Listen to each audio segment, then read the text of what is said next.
Hola amigos de Tu Perfil, bienvenidos una vez más al programa. El día de hoy me encuentro con un personaje muy importante que ha trabajado en la revalorización de nuestras lenguas originarias.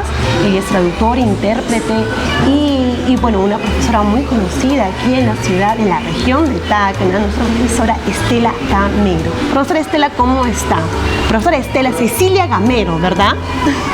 Estela Cecilia Gamero López. Genial, no me olvides su segundo nombre. Por supuesto, muchísimas gracias por la entrevista. Walisuma Chuimampi, Suma Cuyaquita, Jumampi, Parlañani, Kunanax Lurawats, Kunanax Lurascan, Uka Aymaranakhan Artasiñataki. Le estoy diciendo que a través de esta conversación les voy a dar a conocer mis trabajos, pero también qué podemos hacer para recuperar nuestras lenguas y nuestras culturas originarias. Bueno, profesora, nosotros le agradecemos el tiempo que se ha dado para estar frente a nuestras cámaras. Y bueno, voy a iniciar con una pregunta que de repente ya se le hicieron más antes, pero creo que es importante siempre recordarlo. ¿Cómo empieza en usted esa iniciativa de poder revalorar nuestras lenguas originarias? Yo soy una mujer de dos mundos, si se quiere, nacida y criada desde el origen andino, ¿no? Usted pero es también Zapaya, yo soy de su Zapaya, Tarata, pero mi padre era más occidental y mi madre más aymara.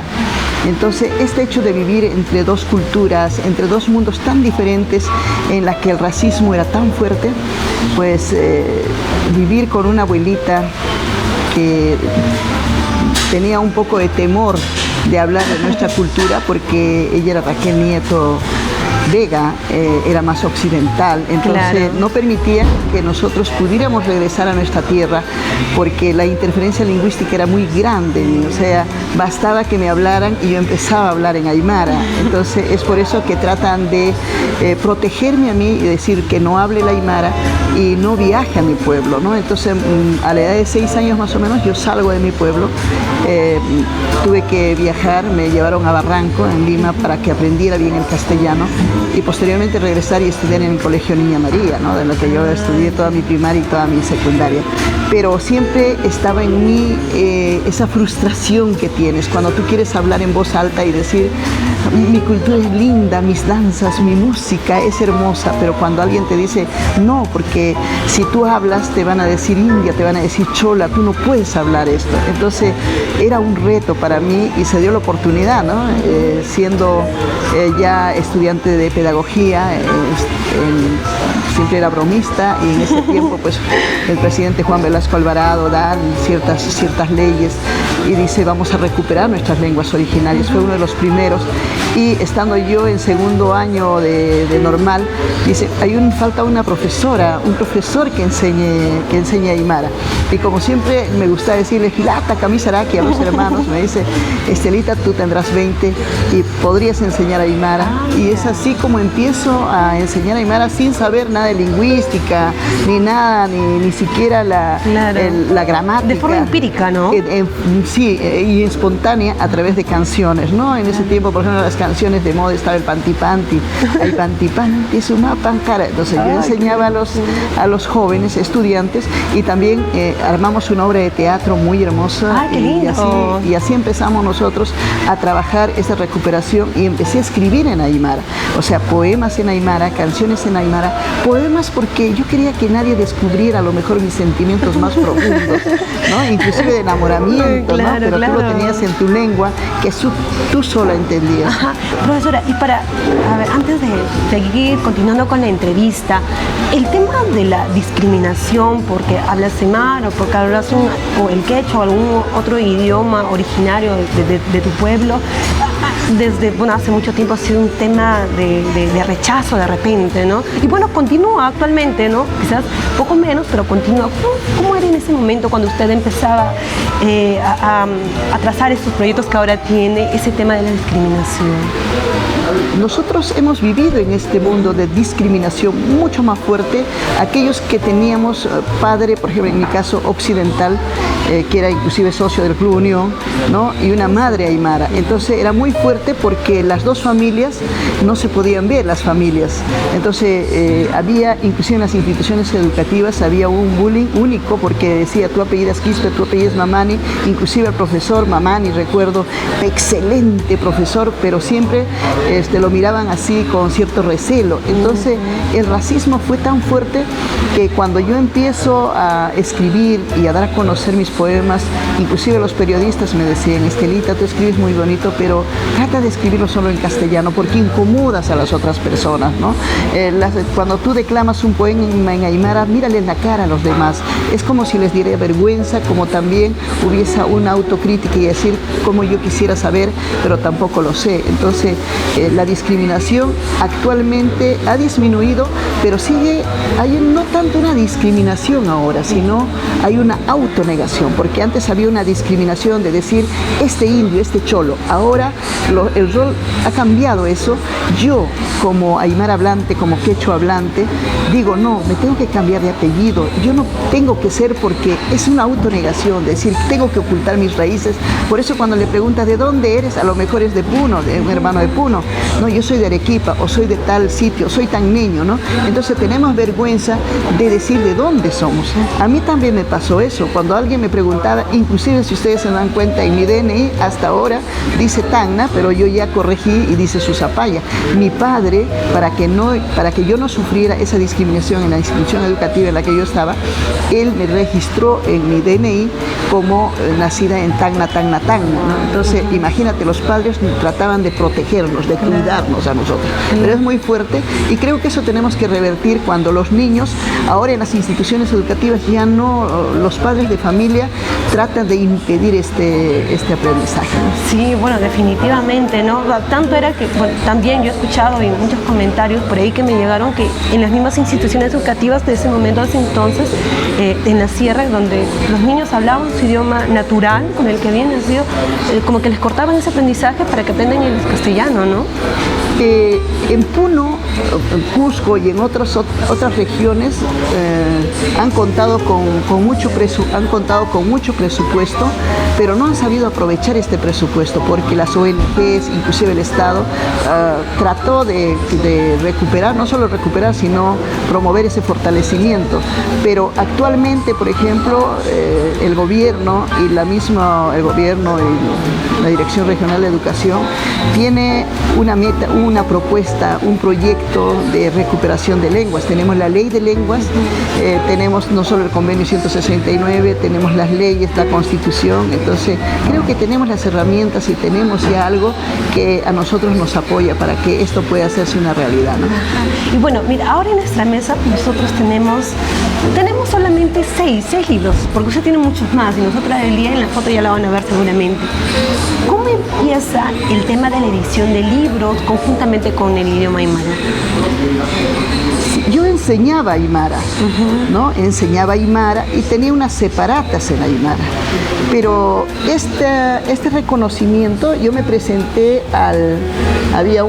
todos los años hay para los maestros, hay un concurso, y el premio Horacio 99 fue el inicio de la edición, porque ellos me dan un premio económico, ¿no? Un monto, y el total del premio lo destiné para editar el primer libro, que es Wiñayaru, un libro muy buscado porque ya no tengo, me quedan dos, y a partir de ello empecé a sacar ediciones porque creo que los niños tienen que ser premiados a nivel de ellos, tener libros hermosos. No le puedes dar, porque es aymara, porque es un niño, no le puedes dar un libro cualquiera. Ellos tienen que tener la belleza de cada libro, como son los libros que traen del extranjero para los cuentos, para los otros cuentos. Entonces, por ello yo empecé a editar y empezar a sacar cosas muy lindas para los niños, como es este set de cuentos, ¿no? Gracias a Andrés Cotrina, que es un excelente pintor joven. Y con todo esto empieza toda una metodología, ¿no? Esta es una metodología para enseñanza del aymara como segunda lengua. Lo que pasa es que Tacna, por la misma situación de autonegación, de racismo y todo, los padres de familia que llegaban como migrantes de Puno, decían ellos, no, pues en Tacna ya no hablamos aymara.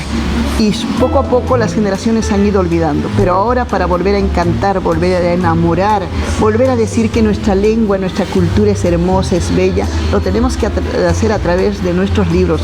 La lectura es muy importante.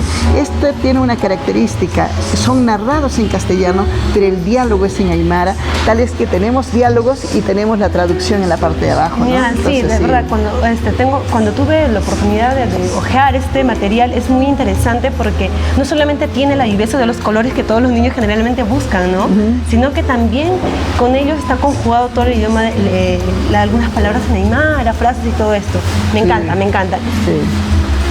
Conjuntamente con esto venía el tema de los cuentos de la Huicha. Sí, creo que es el más conocido, ¿no? Estos son los cuentos de la Huicha porque tenemos otro material que también empezamos con proyectos en Ilabaya. Bueno, también ellos editaron una cantidad de libros que eran los cuentos, pero muchos cuentos en un solo libro. Entonces, para un niño, entregarle muchos cuentos es como tedioso, es complicado leer cuento por cuento, pero si tú a un niño pequeño le entregas un cuentito con dibujos, un solo cuento, es de fácil comprensión, es más ameno, y es por eso que sacamos los cuentos de la Huicha, ¿no? La Huicha es la mujer sabia del pueblo, aquella que siempre nos está enseñando, y creo que tenemos que empezar a trabajar desde ese punto de vista también, ¿no? Okay. Los cuentos de la Huicha son 6 que ya han caminado con Andrés Cotrina por Francia, Argentina, por todos los que van caminando, y todavía tenemos muchos ejemplares, les invitamos. Sí. Ok, perfecto, profesora Estela. Bien, profesora, revisando un poco en las redes sociales, yo me inmerso un poco en el YouTube para, no sé, encontrar un poco de información sobre la profesora Estela Gamero, y me he encontrado con unos cuentos muy bonitos que están animados, que lo podemos encontrar. Yo me topé con el cuento del Chiuchi, en donde ya los animalitos, todos los personajes están en movimiento y por ahí no aparecen narrando usted la historia. Yo imagino que con los libros también inició ese tipo de incursión multimedia. Este material es un material preparado para mi doctorado, o sea, es mi tesis doctoral, pero iban a ser solo libros. Y Cotrina tiene una habilidad única para hacer su animación e ingresamos y le digo, ¿qué te parece si empezamos animando uno? Así que empezamos a animar uno y continuamos. Y cada uno de estos libros tienen sus cuentos, los cuentos animados, ¿no? Entonces, porque ya hicimos un trabajo en Chile también de enseñanza de la aymara. Yo hacía el rol de Ahuicha Justina, en la que tengo mi nieto Katari y voy pueblo por comuna enseñándoles. Entonces ya tenía cierta experiencia. Y bueno, cada uno de ellos los estamos vendiendo, simplemente que no hemos tenido tiempo de ofrecer porque la situación, el trabajo mismo, claro, pero cada uno de ellos tiene un CD, y no solo con el cuento, sino también con juegos, ¿no? Entonces es muy interesante porque el niño, además de leer, va a poder escuchar la pronunciación de cada una de las palabras. Por ejemplo, Kamisaraki, Hilata, Punjamas Taza, le dice, ¿no?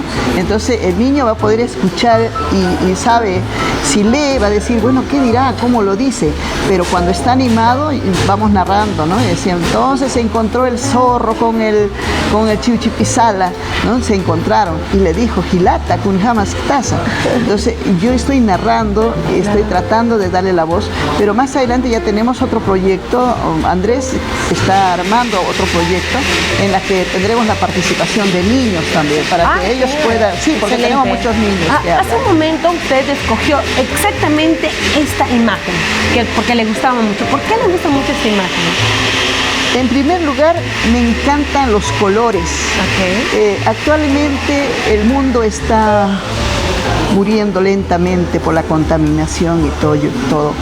Y creo que a través de estos cuentos nosotros queremos dar a conocer lo importante que es amar a nuestra Pachamama, lo importante es que es rescatar a nuestros animalitos que van desapareciendo. Por ejemplo, el titi, ¿no? El gato montés, que es uno de los personajes, Aira, la ranita, todos los personajes, Camaca, el zorro, van desapareciendo, primero porque ya no tienen un espacio, un hábitat donde ellos puedan vivir tranquilamente. Entonces cada uno de ellos también tiene un objetivo y sobre todo amar la naturaleza es lo máximo, es la belleza que tenemos. Por ejemplo, aquí también tenemos, ¿no? nuestro camaque, nuestra agua, nuestros bofedales que tenemos que defender cada vez más. Y cada uno de ellos es igualmente diseñado, pintado con mucho color, ¿no? Claro, definitivamente para revisar cada uno de los materiales tendremos que hacer una segunda entrevista, creo, ¿no? Bueno, profesora, a lo largo de su trayectoria, de todo el trabajo que ha venido realizando, usted ha recibido, bueno, reconocimientos, porque creo que es normal, cuando uno realiza este tipo de trabajos, los reconocimientos van llegando de forma natural. Y hay uno de lo que usted nos mencionaba, que se dio en el 2017, que es el reconocimiento como personalidad meritoria de la cultura.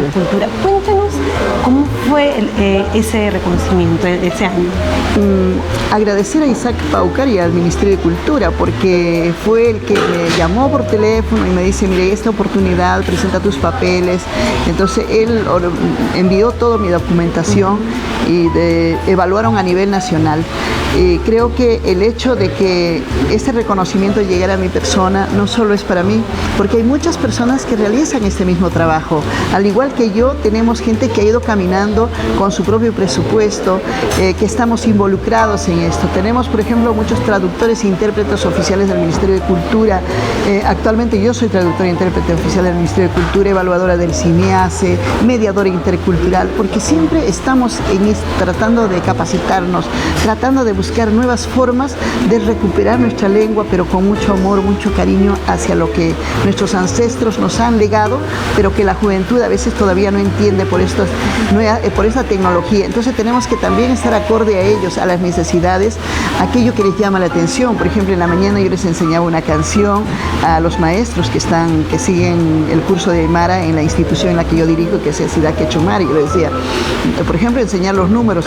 Si tú vas a decir maya, paya, quinza, te vas a olvidar, pero si cantamos en lengua aymara, yo quiero saber todos los números del 1 al 10, maya, paya, quinza, 1, 2 y 3. Mira, qué bonito, y el niño se siente identificado y empieza a cantar, empieza a aprender. Por lo tanto, los maestros tienen que hacer esto, y creo que esto es un reconocimiento a mi camino, a mi caminar por todos estos años, no solo en la región Tacna.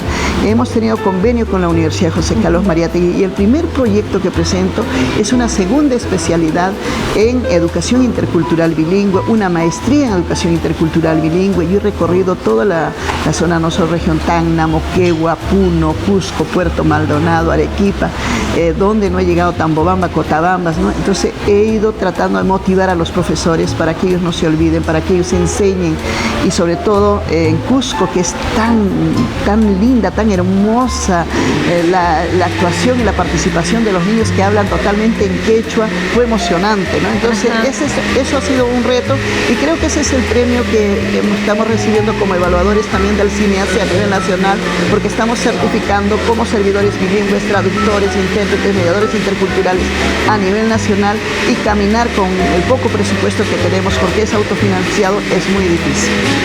Qué bueno, profesora, la verdad es que es importante, sobre todo este tipo de reconocimientos en una ciudad donde a veces es un poco complicado hablar sobre el idioma aymara, o a veces de repente salen ahí personas, entre comillas, ¿no? Tenemos netos que empiezan a decir cosas que a veces no son tan ciertas. Yo quería hablar de un tema con usted sobre el tema de los primeros aymaras aquí en Tacna, en nuestra región. Tacna no es netamente aymara, Tacna es una región puquina. Cuando llegan los españoles encuentran tres grandes lenguas con muchos hablantes, tal es el aymara, el puquina, inclusive el puquina tenía más hablantes, puquina, aymara y el quechua, pero los sacerdotes, que eran los encargados de supuestamente evangelizarnos, ¿no? Ellos empiezan a escribir los devocionarios, los diccionarios en lengua aymara y en lengua quechua, más no en lengua puquina. Y por ello el puquina ha ido desapareciendo porque no hubo registro.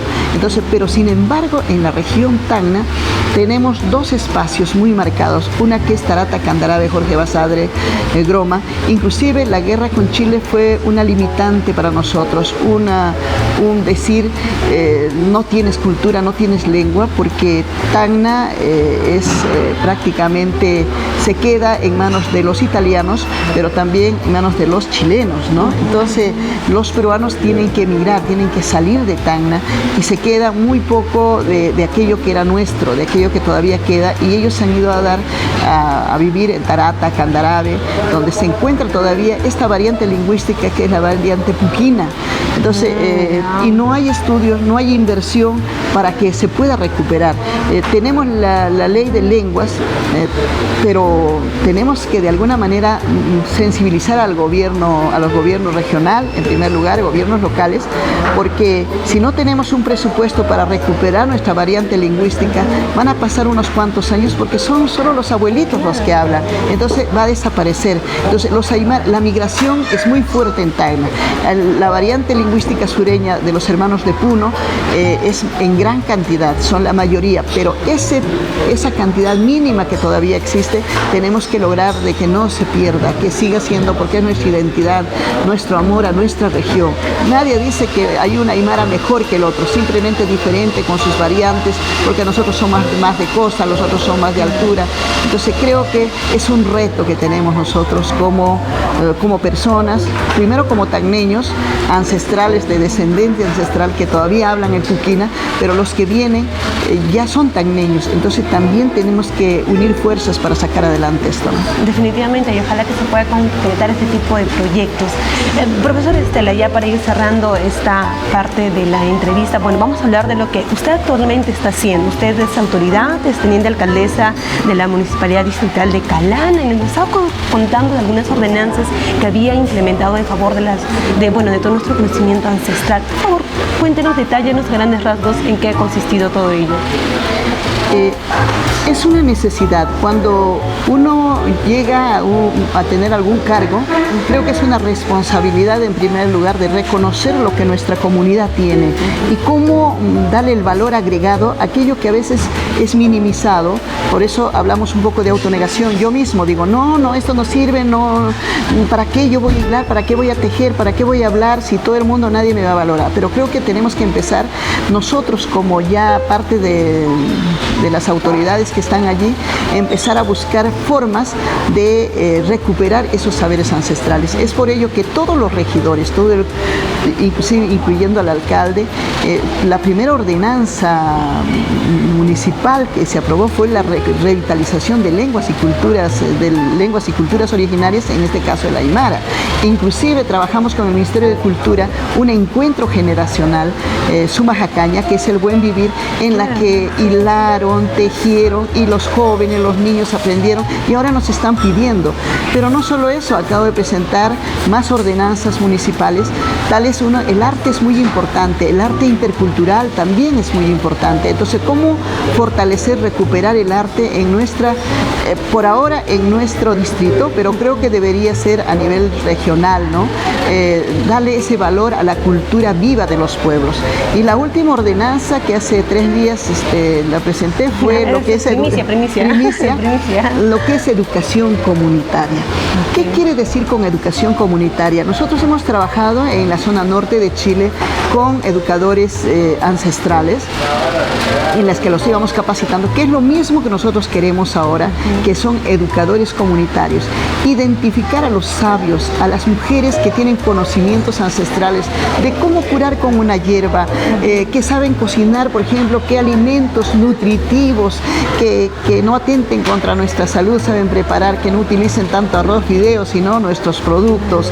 Aquellas que saben tejer, hilar, aquellas personas que realmente saben cultivar, pero cuidando el medio ambiente. A todas estas abuelitas que son sabias de nuestra comunidad, o aquellas que tienen un conocimiento, vamos a tratar de identificarlas registrarlas, porque tenemos que tener un registro y capacitarlas. Ellos tienen el conocimiento, pero no tienen el cómo transmitir ese conocimiento a los jóvenes y a los niños, y tenemos que lograr que estas personas nos apoyen en la educación, no solo de los niños, de los jóvenes, sino también de la misma comunidad de las personas mayores que no saben, que pudiéramos de alguna manera lograr este compromiso de las abuelas. Claro. Y bueno, las otras ordenanzas ya pues es de la lectura, el no racismo, claro, erradicación del racismo sobre todo, claro, que son las otras ordenanzas. Es importante, ¿no?, que las nuevas generaciones con las antiguas generaciones puedan mantener un contacto, ¿no?, para que todo el conocimiento se vaya enriqueciendo. Sí, aparentemente el uso de la nueva tecnología, como es el celular, por ejemplo, todos los niños están ahí con su celular jugando, chateando, y los abuelitos quedaron de lado, pero esa sabiduría va a desaparecer. Entonces creo que tenemos que hacer algo, y eso no solo parte desde el Ministerio de Educación, sino también en este caso, por ejemplo, los gobiernos locales, regionales, jugamos un rol muy importante para que podamos contribuir a este rescate, y sobre todo valorar a estas personas que tienen esta sabiduría, que son empíricos, que saben hacer muy bien, que siempre lo han trabajado. Inclusive yo le decía, hay una inseminación, ellos saben mejor que aquel que estudió muchos años en la universidad, ¿no? Entonces claro, tienen sus vaquitas, porque ellos están en contacto diario. Están en contacto. Entonces, ¿por qué no aprovechar esa sabiduría? Saben confeccionar sus muebles, saben tejer canastos, y toda esta gente debiera ser identificada, registrada, valorada, inclusive debieran trabajar y tener pues un ingreso para ellos, ¿no? Excelente, profesora. Bueno, profesora, hemos hablado un poco de usted, un poco de los proyectos que ha venido realizando durante todos estos años, de sus investigaciones, y un poco también de los proyectos que actualmente viene realizando, ya no solamente como impulsora de las lenguas originarias, sino también como autoridad. Bueno, vamos a entrar a nuestra parte final, que son las preguntas ping-pong. Es una dinámica que, bueno, más o menos ya le expliqué. No se preocupe, es muy fácil. Simplemente yo voy a escoger 5 palabras de todo lo que hemos hablado y usted me dice lo primero que se le venga a la mente. Ok, comencemos. A ver, veamos. Infancia. Amor. Susapaya. Añorado. Educación. Reto. Libros. Proyectos. Estela Gamero. Larga vida. Gracias, profesora, ha pasado la prueba. Gracias por el tiempo que se ha dado nuevamente de estar frente a nuestras cámaras, contarnos un poco de todos los trabajos que usted viene realizando, y de parte de todo el equipo de producción le auguramos los mejores éxitos en los proyectos que vaya teniendo a futuro. Le dejamos esta camarita libre de repente para que usted pueda hacer un saludo, una despedida a toda la gente que nos está viendo. Munangatu kasti hakaña sumawa. Sumaniu, Hilatanaka, Kuyakanaka, Walisuma Tak Sarantañani, Kunalurañas, Chuimampi Urañani, Hilatanaka, Kuyakanaka, Humanacampi Pineu Sartañaneja. Hermanos y hermanas, con ustedes, junto con ustedes vamos a caminar, vamos a salir adelante. Tenemos que empezar a sentir mucho amor por nuestras lenguas, por nuestras culturas, solo así no la vamos a dejar morir, porque nuestra lengua aymara y nuestras otras lenguas están en peligro de extinción. Por lo tanto, esperamos mucho de ustedes, esperen mucho también de los niños a los que tenemos que transmitir nuestros conocimientos como personas mayores. Ha sido un honor estar con ustedes. Walisuma Chuimampi Yuspajara, con todo el corazón, muchísimas gracias. Bien, amigos, yo quiero agradecer también toda la escenografía que tenemos aquí. Es gracias a la profesora, al auspicio de la profesora Estela, que nos ha llenado de color el día de hoy. Nos vemos en una próxima oportunidad. Quiero agradecer al Café Siena, que nos acoge entrevista tras entrevista, y también enviarle un fuerte saludo a mi amiga Isabel Ramos. Me despido aquí al costado de la profesora Estela Gamero. Chao, cuídense.